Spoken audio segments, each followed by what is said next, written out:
How's it going, guys? Lee here. I've just got my delivery of the MacBook Pro 16-inch. Super excited to open it. The post guys literally just dropped it off. So it's in this massive box. Gonna pop it on the table and let's get to unboxing it.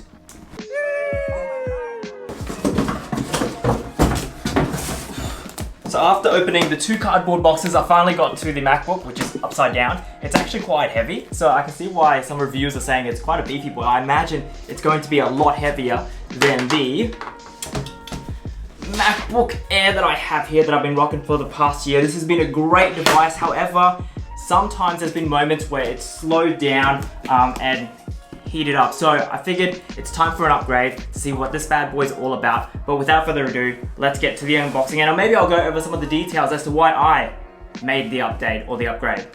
All right, and there we have it. MacBook Pro, 16-inch MacBook Pro, 512, 16 gigs of RAM. Let's get this bad boy open. Oh, don't even need the knife. There is a pull tab up here, so let's pull that off.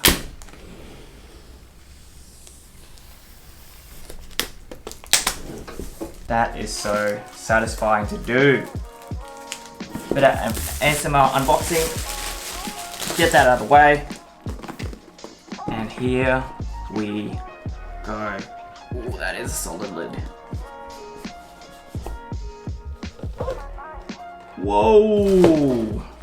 How sick is this? So just upon first looks, you can see that there is a circle surrounding the Apple logo there. I'm not sure why they've done that. It's not like it turns on or anything from my understanding. Lifting the tab up here. Oh man, unboxing experiences for Apple is always quite the delight. Okay, let's take that off there. Get our device out. Ooh, it is a bit of a thick boy. And it's quite weird being so used to kind of the tapered outsides of a Apple device, now going to more of like a squared edge. I feel like I'm holding like a older, chunkier Windows desktop. That's what it feels like at the moment. Let's see if I can get this on the iPhone, but of course with that premium feeling, look how clean that looks just off the lights. Of course we've got our ports here on the sides. We've got all of our ports there. We've got your MagSafe, 2 USB-C, headphone jack, which is always appreciated, and then my favorite, the HDMI cord and port, sorry, not cord, and the SD card slot as well. Yeah, I'm not sure how I feel about this. I mean, it's not as heavy as people say. It's gonna be like, it might be heavy to carry around, but if you're just docking this, like I probably am going to, like just working from home or at the desk, it's actually not that big of a deal. I would say for most people. And for the size as well, the screen size you're gonna get on it's gonna be great.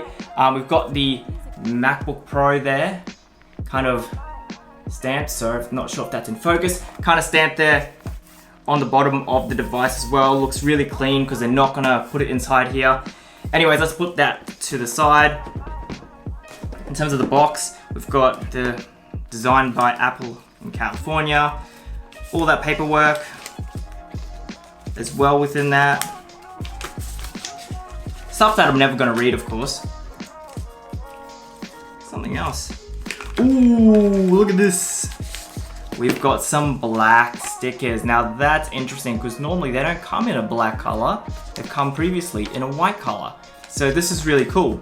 Not sure what I'm gonna put this on because most of my devices are black, so it kind of defeats the purpose, but cool to have nonetheless. Okay, so that's out of the way. We've got the MagSafe charging port.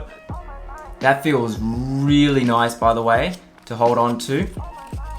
Very rugged rope type of feel. This is the bad boy that's gonna get us that really fast charging as well. A lot of people complain about the size. I honestly couldn't really care. Like I'm gonna be using this at my desk just to charge it from low all the way to full. So I'm kind of whatever about it. It's not that significant of a size increase to the older 15-inch MacBook Pros. So anyways, with all of that to the side, so we're opening this up. Ooh, this is looking really clean, guys.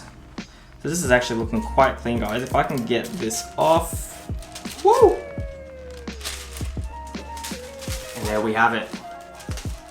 Wow, that refresh hertz rate, you can already see it is, you won't be able to see it on here just because it's at 60 frames or 30 frames, whatever it's capturing it at. But that is such a nice screen to have, and I really appreciate nice screens. Like this is a 4K display, 70 hertz, so you can go up to 70 frames per second, but this going up to 120, it's going to be a massive game changer, especially if you play games or even if you watch movies or enjoy content. Now in terms of the typing feel, let's set this all up. Okay, so we've got that all set up there. Honestly, the screen looks amazing. Let's get it to its max brightness. The notch obviously is there. I mean, it's not such a big deal to me. I don't know why it was such a big fuss for everybody else. It's for most of the time, we're not even gonna use or look up in that area anyway, so that's not too bothersome for me. And that's it, guys. The 2021 MacBook 16-inch thick boy in comparison to my Mac Air from 2020.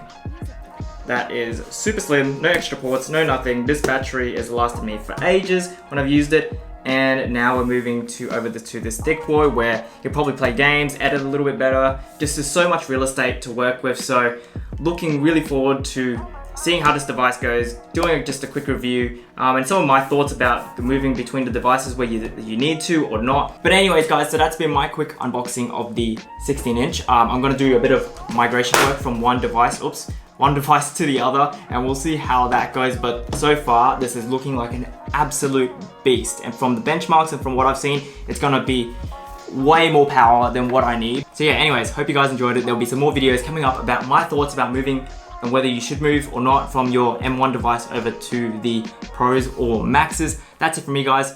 Hope you guys have a great day. Take care. Cheers.